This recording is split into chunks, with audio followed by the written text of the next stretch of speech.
Welcome everyone back to the Crimson 15 Podcast. I'm your host, Crimson. 15 PCA. Be sure to check us out over on Twitter at C15 Podcast. Join the discussion over on Discord. Link in the description below. If you're enjoying the videos, be sure to like, sub, share, and hit that bell for notifications. So we saw Shazam today, the real Captain Marvel movie. Captain Marvel, that's what I like to call it. And we're going to give a spoiler warning before we talk about spoilers. So the first half of this review will be spoiler free. Yeah. And so what did you think? I thought it was great. I thought it was really good. I thought it was a solid 8.5 for me. If I had to give a letter grade, a solid B. There's some things where I thought it was like, okay, that could have been left out or altered or changed a little bit to make it more... Because this film's being marketed as like a family-friendly film. And it kind of isn't. No. There's 3 scenes that make it to where I'm like, no, it's more dark. Of a teenager. Yeah. Definitely, if PG-13 should be advised... Here, because I was thinking, okay, I'm gonna take my younger nephews to this.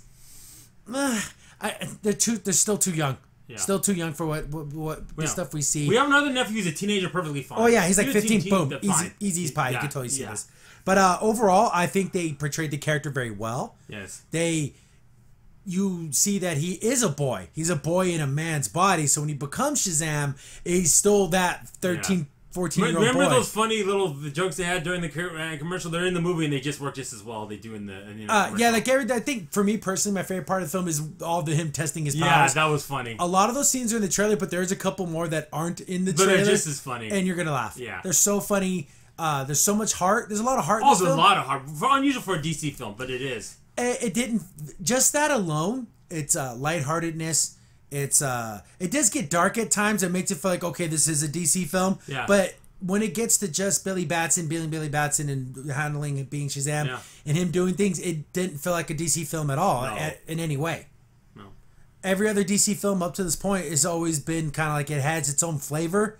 This is something totally different. But for the better. Definitely for the better. And it's funny because we did that review for the Joker movie trailer and how dark and everything it was. You could not get any more opposite of that. No. But do these things exist in the same world? They can't. I'm thinking that Joker thing is completely removed because I couldn't see this Shazam character existing. I can't even see Joker existing in any other DC film, let alone this. Yeah, his own little private little... shell. But getting back to actual Shazam, and that's why I liked it. This is the first DC film I saw in theaters since the Dark Knight trilogy. No, I did see the Superman, the first Man of Steel. Okay, but still, we're talking. How long has it been? 5, 6, 7 years. So that's a new thing for me to see a DC film. But overall, I thought it was really, really good. Let's talk about how did you like the villain? I don't even know who he was. That's pretty cool. He was a cool villain. He was very demented. Yeah, he was very dark. I mean, he was like, whoa, this guy's got some issues. And I like his some villains can feel like, okay, why are they doing what they're doing? We learn why he does what he does. And he basically is similar to Shazam with powers. He can fly, super strong, lightning powers. And so that's a pretty good villain for him to start out with. I thought it was a little bit because villains like that, where they're like, oh, I just want to take over the world, was basically what he was trying to do. And it's a very simple plot. But you know what? Since this is the first villain, the first time out for Shazam, I think it was a good villain for him. But the powers he has, he could have did it. He had the powers to just start terror on tons of people. I'm wondering, but like, how would the other DC heroes would have like... Well, they would have responded, obviously. Which is pretty cool because this whole film is predicated on the fact that it is in the DCEU, but there's things like Batman toys and Wonder Woman toys. Would those things really exist if these were real people? Yeah. Would it be like marketing a real person? We still have figures of NBA players and but they're not going around and saving people. But here's the thing. How do they get the money? Does that money go to Batman? Like, how does that... Did he license himself out? I think Bruce Wayne should just make that free. He's rich. Bruce Wayne don't need the money. But they don't know. They don't know. I'm just saying he don't need the cash. But like, okay, let's say they make a Superman toy. They went to Superman himself. Hey, can we license your likeness? So they have to pay Superman? Oh, I'm pretty sure they have to. But that's so stupid.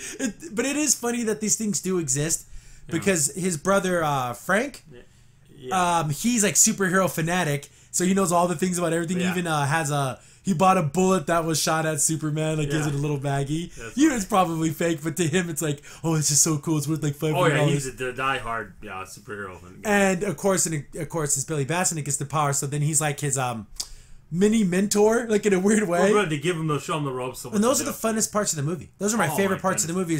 Those two kids work so well together. They look like they could be really good friends because Billy Batson is definitely the quote-unquote the cooler kid, but he's still a loser compared to everyone else. Yeah. So his brother has to look up to him, his foster brother, and it's just like, yeah, we're both losers in the end. You're definitely. just slightly less of a loser. Yeah.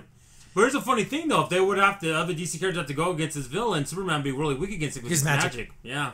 It's a magical thing. Yeah. So, for a DC superhero film, it's a ton of fun. Yes. And we'll get into spoilers later with what things I didn't like about it, but those little things did not hold me back from enjoying this film. No.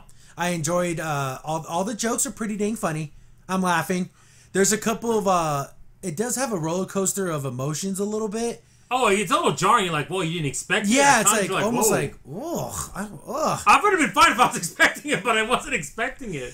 A decent villain, and I love the twist how he beat the villain. I wasn't expecting it because it's not in any of the trailers. It's not in any of the promotions. They did a great job of hiding things. So when we talk about spoilers, if you don't want it to get ruined, we're going to warn you beforehand. But yeah, like we said, overall, it's a solid entry into a superhero film. I think it's as good as like Ant-Man and the Wasp. Oh yeah, I would put it on that level, and that's not an insult; that's a compliment. That's super good. Yeah. I really enjoyed that film, and this is just as good. Yeah. I liked it. Oh, it's not. Can we switch Captain Marvel? Can we get this Captain Marvel and Marvel? Without a doubt, the far superior Captain Marvel film. Yeah, it's not even close. And they do joke around with the names, and he never picks a name. No. Like he's like the Red Tornado, Power Fist. Like he kills with all these like. Funny because Rich is actually a DC guy. It's funny. And so I thought they should have did a funny joke about Captain Marvel, but they didn't. So that's like that'd have been so easy. Come on, do it. I'll let you. I'm a Marvel diehard fan. Your name could be Captain Marvelous or something, but they didn't ever do it. They should. I didn't even say Marvelous. That'd have been perfect. But of course they didn't do it. I'm like Come on, that'd have been good. So from here on out, we're gonna talk about actual spoilers. So again, the quick recap.